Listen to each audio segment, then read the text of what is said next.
Is it possible that ugly design is secretly a psychological trick used to manipulate you? I've been in the design industry for over 20 years, and I've noticed time and again that what people initially call ugly often ends up being widely loved. Today I'm going to explain why. What hidden signals does imperfect design send to our brains that make us trust it? Could perfect design be scaring people away without them realizing it? Let's start with ugly fashion. Think Crocs, Ugg boots, Birkenstocks if we're talking shoes. And there are overall trends like oversized clothing, high-waisted pants and sporty sunglasses. All of these are well-known examples of ugly fashion. But how on earth do they even use the word fashion here? Is the dichotomy of hyper-control versus relaxed approach. In fashion, hyper-control means sticking to strict rules of style and beauty, often dictated by glossy magazines, famous designers, and public opinion. There's a clear notion of what's in and what's out, and any deviation from that is seen as a mistake. This hyper-control demands a perfect look.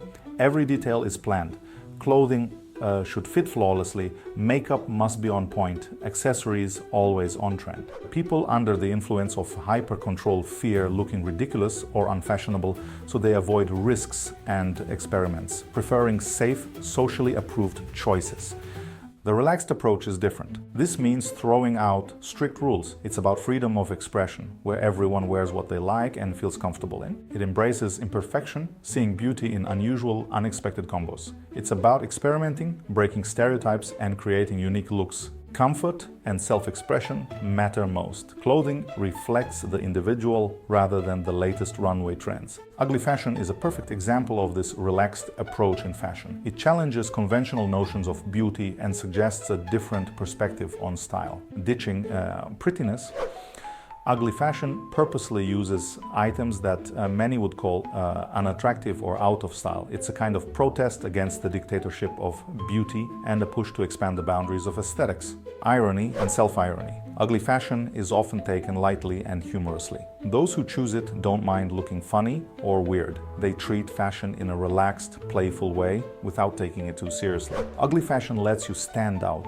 show who you are, and think outside the box. Do you sense that familiar postmodernist vibe here, like a reflection of our postmodern culture? After all, the very fact that something is comfortable, like certain shoes or a certain trend, isn't as important as the act of rejecting rules, deconstructing norms, and using irony and self-irony. And that's where we shift into metamodern territory, where all this becomes mainstream, popularized through fashion movements, visual trends, and memes. In design, there are lots of theories and theorists. Whenever we start getting into them, I prefer to ground it by asking, who's doing this and why? How does it work as a tool? How did it evolve into a technique? In our specific case, it's pretty straightforward. When we see something that looks too perfect, our first instinctive thought is that there might be a catch. It's all a bit too well planned. We naturally suspect there's some sort of manipulation going on. We think, hey, I know myself. I'm far from perfect, and so is everyone else. If they're pushing something perfect on me, maybe they're hiding something. But if we see something slightly awkward or imperfect, where we automatically think, this feels honest. Nobody's trying to force me into anything here. It just is what it is. That's really what I want to delve into. By the end of this video, we'll have a full picture of why so-called ugly design triggers the same mental mechanisms that make us root for underdogs. To understand how these techniques work and how our brains react, let's talk about the nature of contradiction in these designs. Contradictions we see a lot in our examples. Beautiful things feel nice, ugly things feel unpleasant. But why are we so fascinated by what seems wrong? How is it connected to our deep biological need for self-identity? Let's figure it out. Strangeness attracts. We might say, ugh, that's so ugly, but we can't look away. New or unusual stimuli activate the brain's reward system, triggering dopamine release, the neurotransmitter linked to pleasure and motivation. Strange or unexpected things catch our eye precisely because they don't fit our usual patterns. Our brains constantly form patterns and expectations about the world around us. When these patterns are violated, our curiosity kicks in and we try to understand why this is different from what we expected. We have a dual desire for both beauty and uniqueness. Familiar patterns can look appealing but can become boring over time. Uniqueness, on the other hand, always stands out and gets remembered. Ultimately, these aren't two separate tastes or two different kinds of people. They exist in all of us. On one hand, there's natural conformity, surrounding ourselves with recognizable patterns that represent conventional beauty. On the other, there's a constant search for fresh stimuli, the disruption of patterns that intrigues us. And the ugly design trend thrives on this very biochemistry. It's a form of protest against established standards. It challenges traditional notions of beauty and offers alternative takes on aesthetics. It's a sort of rebellion against template beauty, which gives it extra appeal. Ugly design stands out because it breaks our expectations, makes us think, and allows us to express ourselves. It's a playful game with perception, telling us that beauty doesn't have to be cookie cutter. It can be weird, unexpected, even ugly, and still be memorable and attractive. In that moment, strange feels more alive. It sparks an emotional reaction, makes us think and feel. By contrast, template beauty often leaves us indifferent. Ugly design reminds us that the world is full of variety and the beauty can pop up in all sorts of unexpected forms. So how can we use this insight to influence an audience? Breaking expectations. Ugly design shatters typical ideas of what design should look like, sparking surprise and interest. Emotional engagement. Imperfection elicits stronger emotional responses than sterile perfection, whether it's surprise, confusion, curiosity, or even repulsion. But it never leaves people indifferent. Identification and empathy. Imperfection feels more human and relatable. We see our own flaws in it, which makes us empathize and identify with it. Uniqueness and individuality. In a world aiming for perfection, imperfection is a badge of originality and rebellion. Why does this make us love underdogs? Our affection for underdogs, the ones who start at a disadvantage, is deeply rooted in human psychology, social justice. We want fairness. When someone disadvantaged succeeds, it feels like balance is restored. Identification with struggle. We've all faced difficulties. We see ourselves in underdogs, and we're inspired by their resilience. Hope. Their success story gives us hope that we too can overcome obstacles. Less threat. Unlike a clear top dog, an underdog doesn't feel like a threat. We can cheer for them wholeheartedly without envy. What's happening in our brains and psychology here? Empathy and mirror neurons. These neurons fire when we perform an action or watch someone else do it, helping us understand and share their feelings. This underlies our empathy for underdogs. Cognitive dissonance. Seeing someone disadvantaged succeed clashes with our initial expectations, and resolving this dissonance is rewarding, reinforcing our positive attitude toward them. Fairness theory. We strive for balance in our relationships. Watching the underdog get a deserved reward feels like restoring that balance. Why does perfectionism drive users away? Ironically, aiming for perfect design can backfire. Lack of humanity. A flawless design often feels sterile, lacking a human touch. Unattainability. That perfect look can make users feel inadequate if they can't match it. Loss of uniqueness. When everything aims for a single ideal, everything starts to look the same.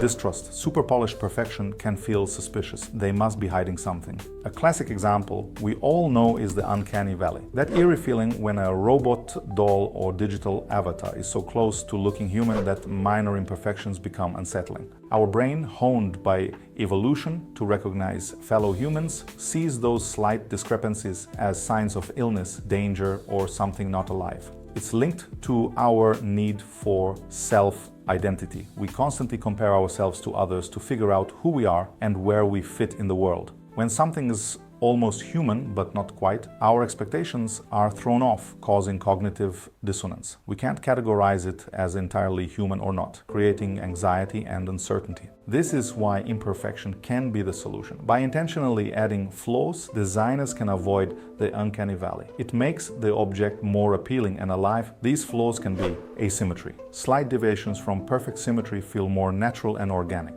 Texture. Adding texture gives depth and makes something feel tangible. Uneven lines, handwritten fonts, or rough edges bring a human touch to the design. Random details. Unexpected elements make designs more interesting and memorable. Imperfection as a way out of the uncanny valley isn't just a catchy phrase. It reflects an important psychological rule. Deliberately using flaws keeps us from reacting negatively to almost perfect objects and lets us see them as more authentic and emotionally appealing. It also satisfies our deep need for self-identification by letting us find traces of ourselves in the world around us. All of this is fascinating and insightful, but let's be clear, it's still a form of manipulation, of course.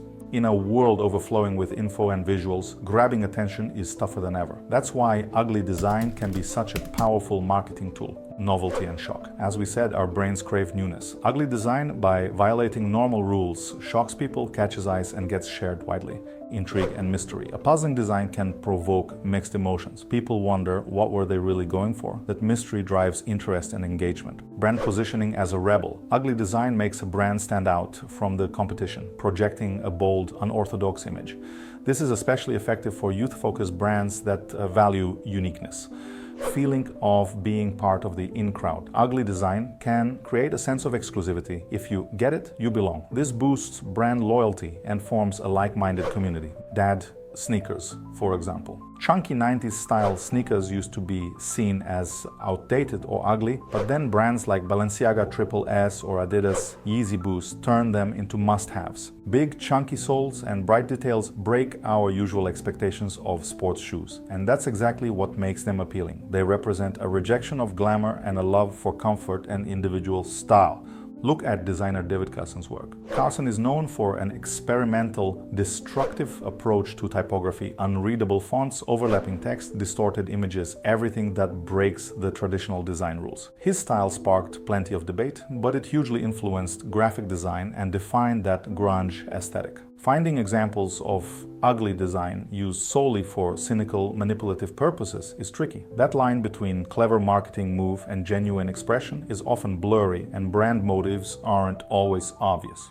Plus, even if the original goal was just attention, a successful ugly design might later take on deeper meaning. Using ugly to hide flaws. Some brands might adopt ugly design to distract from poor quality materials or sloppy execution. Like uneven seams dressed up as intentional edgy style, in this case, ugly is just an excuse for subpar craftsmanship. Exploiting body positivity. Some brands combine ugly design with body positive or inclusive slogans to appeal to a broader audience, but their real goal might be to boost sales rather than genuinely promote diversity. For instance, releasing ugly plus-size clothing to expand their range without real inclusivity. We value real inclusivity and call out those who merely pretend to champion it for profit. There's a fascinating dynamic here. If people start copying you, it's a form of success. This applies not only to individual designers, but also to entire trends. For a long time, mainstream culture was all about luxury, glamour, and sparkle. Glossy magazines, Hollywood movies, and ads sold a vision of a perfect life that only a few could achieve. Brands tried to appear exclusive using pricey materials, advanced tech, and polished design. Over time, though, many people, especially younger audiences, grew tired of that perfect image. It felt fake and out of touch. As a reaction, various counterculture movements arose. Punk, grunge, hip-hop, streetwear, and more. They rejected glamour, highlighting authenticity, rebellion, and individual expression. Eventually, elements of these countercultures seeped into the mainstream. Brands saw the interest in the non-ideal and started incorporating it into design and marketing. That's how So Bad It's Good or ugly chic aesthetics took off. Ugly chic gave both brands and consumers a new kind of freedom, no more chasing the perfect brand ideal. Now you could play with imperfections, use paradoxes, and create something truly unique and memorable.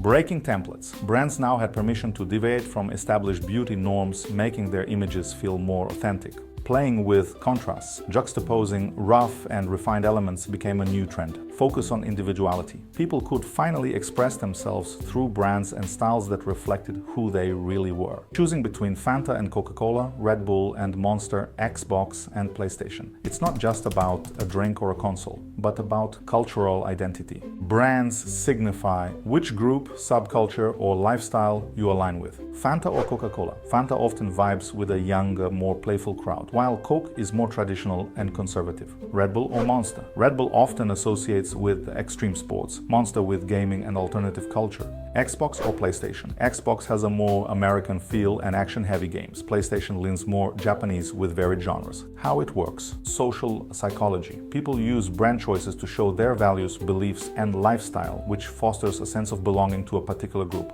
Marketing and branding. Brands intentionally create distinct identities tied to specific values and subcultures. Cultural trends. Societal shifts like growing eco-awareness drive demand for green brands.